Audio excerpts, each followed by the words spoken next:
Hello everyone, in today's video, I'm going to show you how to fix the Claude Code Windows path issue. First, check if Claude is installed on your system. Open Command Prompt or PowerShell and type Claude -- version. If an error appears, then the path issues is confirmed.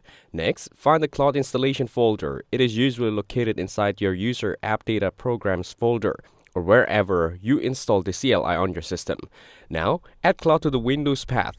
Press Windows +S and search for Environment Variables. Then click on Edit the System Environment Variables. After that, click on Environment Variables.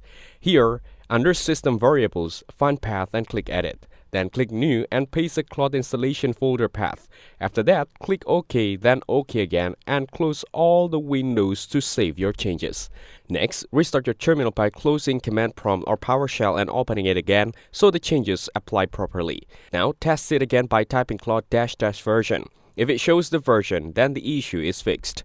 Finally, as a quick alternative method, if you are using the Node version, you can run the command npm install -g at anthropic-ai/claude-code. This can automatically fix the path issue in some cases. That's it. Thanks for watching. Don't forget to like and subscribe for more videos.